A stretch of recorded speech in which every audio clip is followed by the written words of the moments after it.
Seja bem-vindo a mais um estudo 1189 e nós estamos com o livro de Atos ainda. Hoje, capítulo 19 do livro de Atos. O último capítulo que lemos foi o 18, falando da Priscila, do Áquila, Apolo, a viagem de Paulo a Corinto.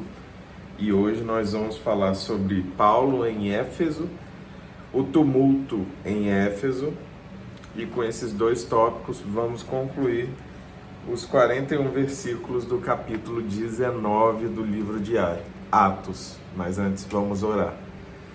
Pai, nós te agradecemos pela oportunidade de buscarmos a tua face através da oração, do ambiente de louvor, do jejum e através da tua palavra.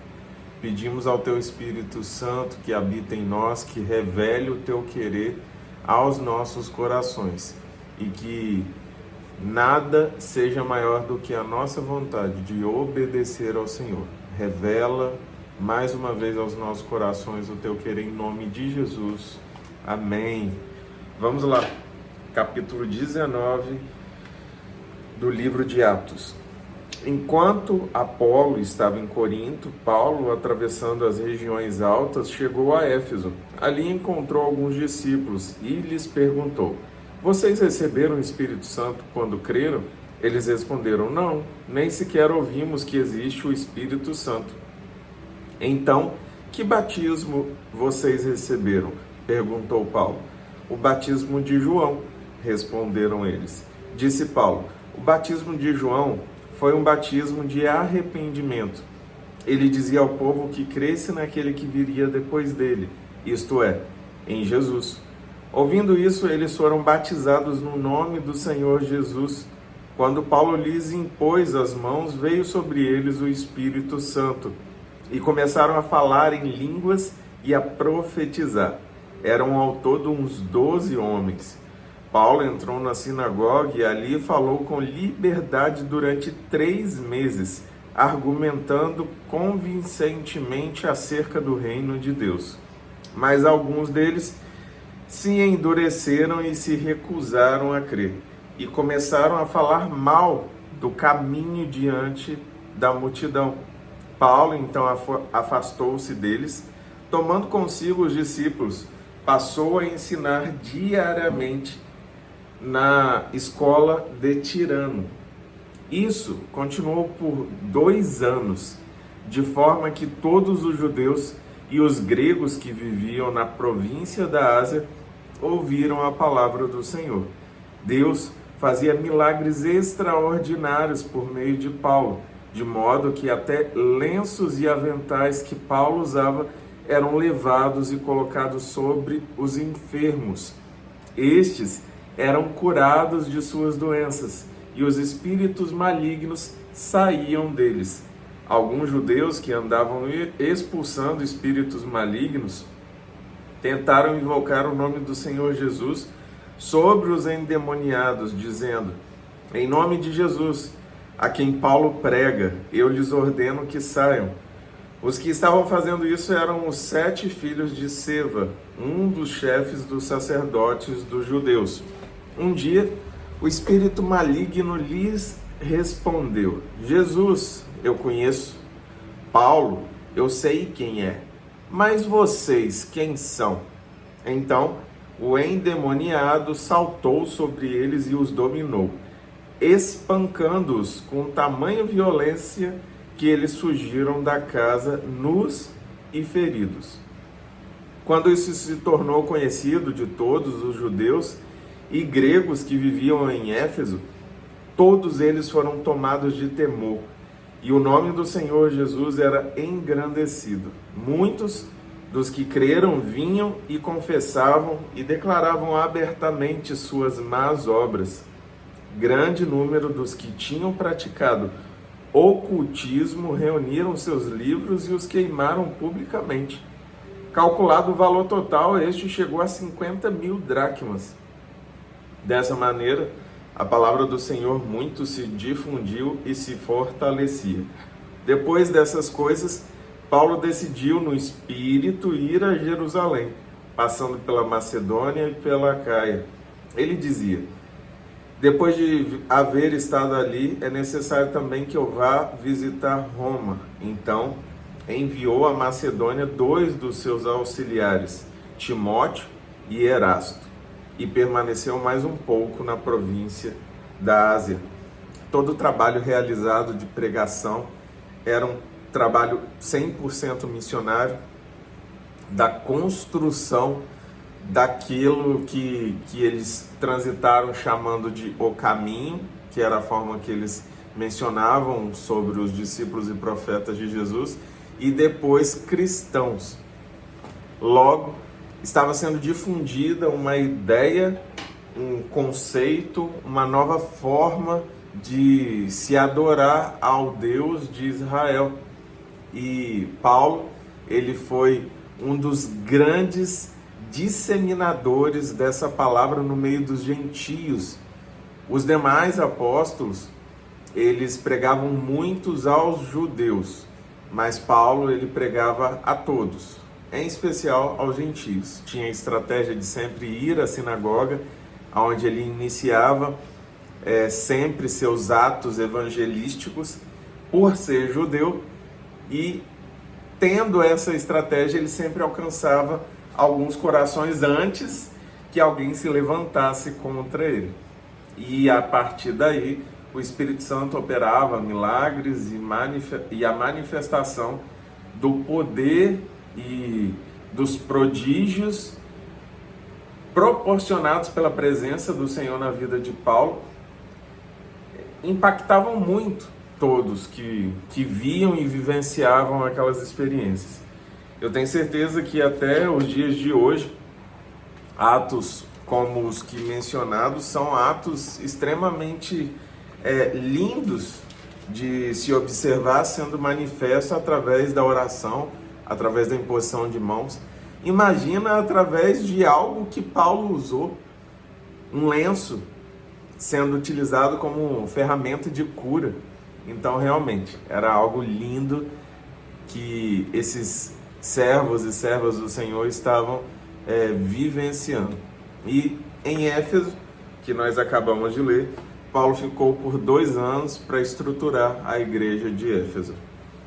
Se você observar Coríntios, Colossenses, Tessalonicenses e todos esses livros romanos, são sempre cartas de Paulo a alguma, Hebreus,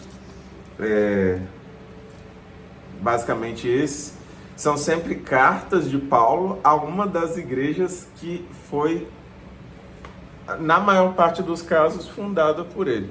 Então ele estava ministrando sobre a vida das lideranças de cada uma dessas igrejas, exortando, cuidando e ministrando sobre a vida deles. E essas igrejas, elas se formos analisar o padrão de cada uma dessas igrejas, elas representam as igrejas do nosso tempo. Elas representam a nossa forma de agir, os nossos erros. Então nós podemos aprender muito com as instruções de Paulo, porque ele foi guiado pelo Espírito Santo em cada uma delas. Vamos continuar. Naquele tempo houve um grande tumulto por causa do caminho. Lembra? O caminho, do caminho e cristãos. A gente está falando sobre os seguidores de Jesus.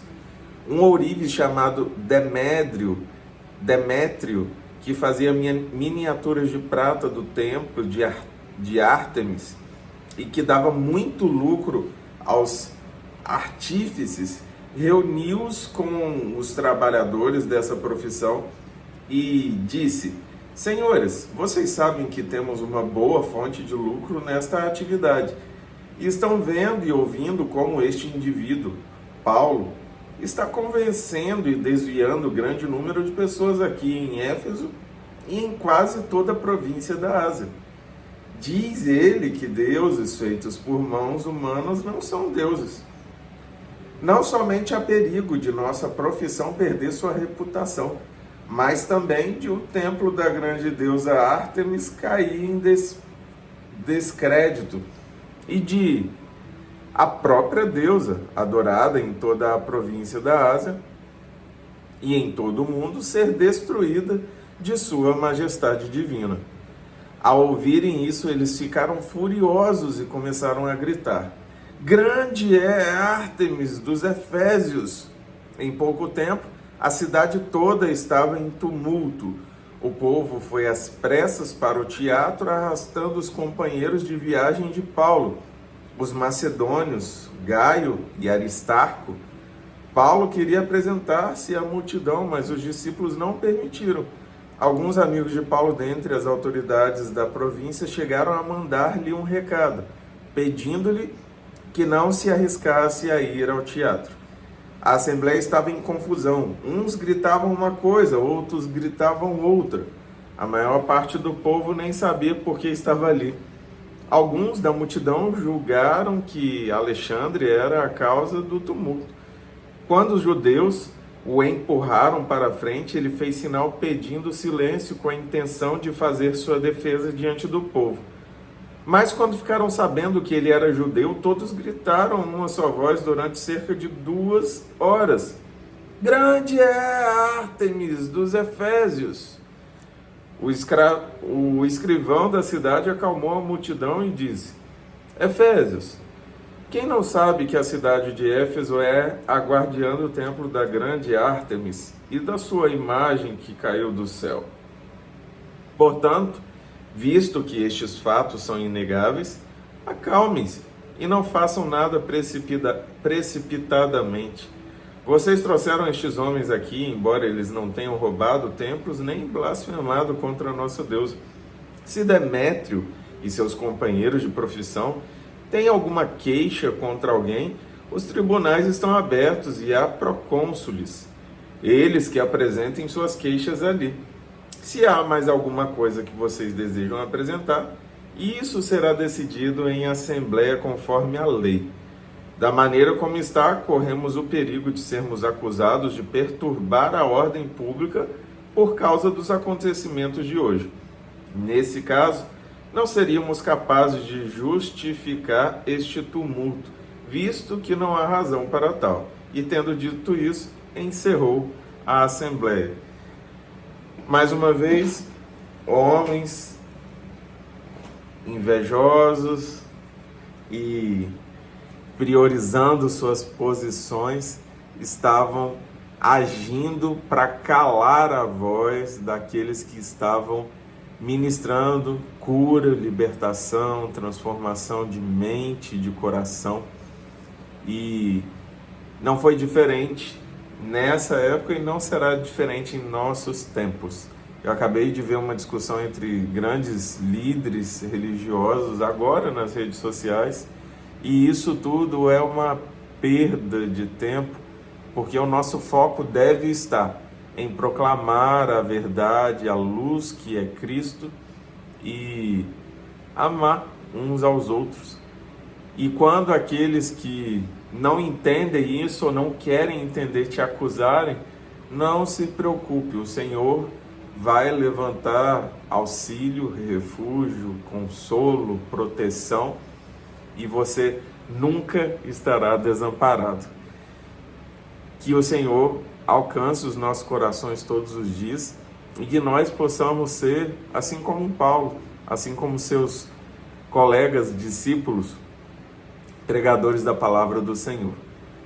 Acabei de receber uma mensagem de um amigo e ele me deu uma sugestão de evangelismo linda e eu repassei essa sugestão, e talvez dentro de poucos dias todos os irmãos que caminham à beira da orla da praia ou correm vão poder evangelizar. Então que nossa mente, nossa energia, nossa disposição esteja sempre disponível para ser utilizada através do Espírito Santo que habita em nós. Que a nossa criatividade esteja sempre à disposição do Senhor, que os nossos lábios, o nosso pensar, as nossas mãos, atitudes, os nossos pés, a nossa vida de forma geral, por onde formos, que a luz de Cristo sempre brilhe intensamente através da sua vida, em nome de Jesus. Que Deus te abençoe.